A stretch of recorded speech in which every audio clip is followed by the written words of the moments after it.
Hi everyone, it's Artemis WildSnake here, and I'm coming to you from the Moon Lodge on my land in Aldgate in the Adelaide Hills.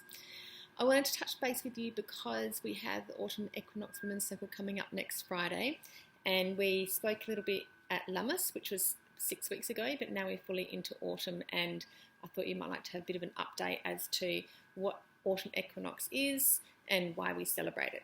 So I've got my little map here, my little cycle, which always comes backwards.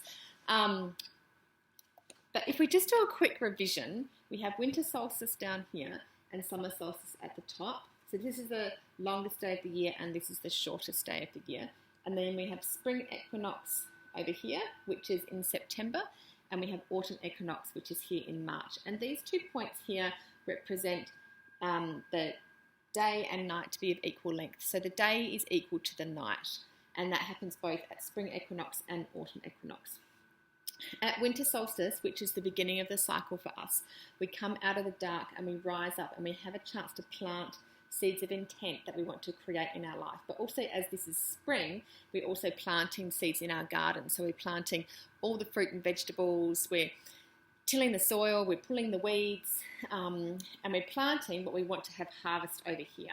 And not only in the garden, but in our lives. So even if we're not actually conscious of it, if we think back to what was happening for us around September, October last year, there might have been a few things that you were thinking about or visions that you wanted to have happen for your life.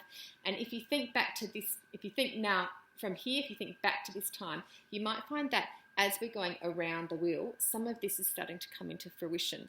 Now, the thing is, we can actually consciously choose to plant those seeds of intent in bulk and actually see it come to fruition around the cycle, or at least steps towards it coming into fruition. But we can also find that we unconsciously plant things. So there might actually be things that you weren't even aware of, but they actually sort of got planted in your life cycle or your season, and there might be something that's coming to fruition for you over here now in autumn. So we've come through Imbolc, we've come through spring equinox, Beltane, which is in November, which is at peak fertility time. We've had summer solstice in December, which is the longest day of the year. It's when the days are hot, it's full sun, it's summer, it's activity, there's lots of festivities. We came around to Lammas, which is the last season that we celebrated up here, and this is the beginning of February, and this is the first of what we call the 3 harvest festivals. So we are now sitting at the autumn equinox, which is the second of these 3 harvest festivals. And this is true autumn. So we're noticing that the colours are just popping, the leaves outside, the trees are turning red, orange, yellow. The nights are really cool now, and the sun, and like we're still getting these warm days, but we're noticing at night time it's really cool. So we've actually had to light the fire a few times at home. Also, this is like the peak harvest festival. So Lammas being the first harvest festival is just where we're starting to see a few things coming to fruit in the garden. So we're just having little snippets of here and there, maybe your lettuces, your basil, your herbs, some of that kind of thing. But in autumn equinox, you've got full harvest. So in my garden, I've got eggplants that are going crazy. I've got cucumbers, I've got pumpkin, I've got all these tomatoes.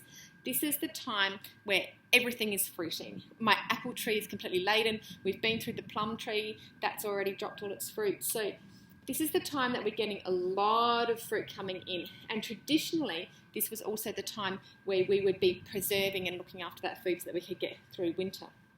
So what we can do, or what we can see, is the fruits of our labour. So literally in the garden, I can see the fruits of my labour, of what I made this big effort with over here, now coming into fruition. And in my life, I can actually start to see that happening as well. As I planted seeds of intent around here in August and started to step back a bit from work, I'm really starting to see what's happening with that and what has been gestating.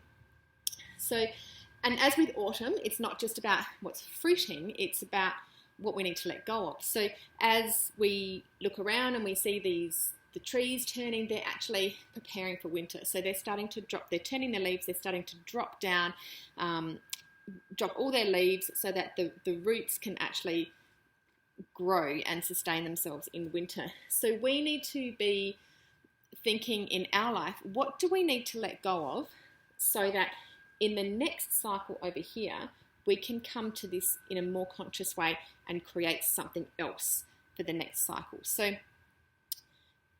the tomatoes, the eggplant, whatever I've been growing over here has seeds in it. And it could just be the marigolds or the calendulas in my garden. But either way, they've got seeds in them. And those fruits that have come to fruition over here are providing us with the seeds that we're going to plant in the next cycle over here. So I'm thinking to myself, what do I want to create for this next cycle? And using these seeds that are coming into fruition here, and then letting go of what no longer serves, we can do that in a really conscious manner. So what is coming up for you around this time that you need to let go of, so that you can really move into the descent, which is this winter stage here, and fully rest to then move into the rebirth at Imbolc.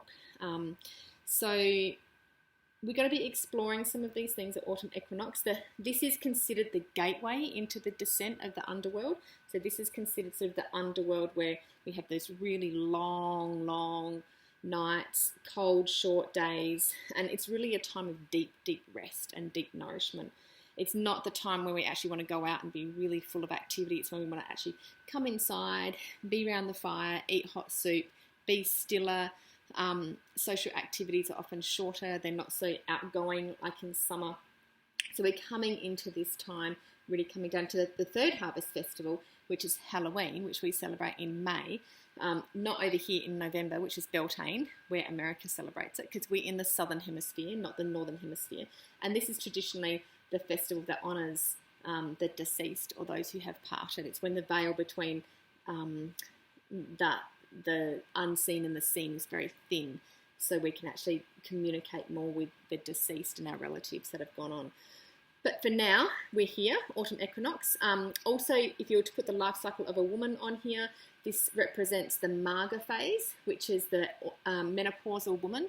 So also moving into her power, so letting go of so much responsibility as when she was in the summer phase in the north of her life, and really coming into that time of feeling in her life what she's created in her life, feeling the seeds of what this life cycle has meant to her, and also looking at her life in the way of saying, what do I need to let go of? What do I not need to be doing in my life? What do I not need to mother anymore, to actually really sit in the power of this time? So please join us. We're going to be doing a beautiful descent to the underworld to explore what is down here for us and what we need to let go of in order to move into this next stage really gracefully.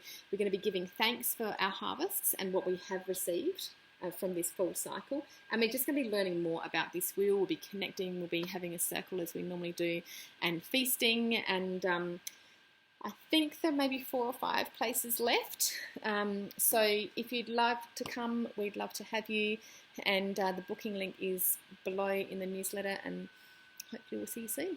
Okay, bye.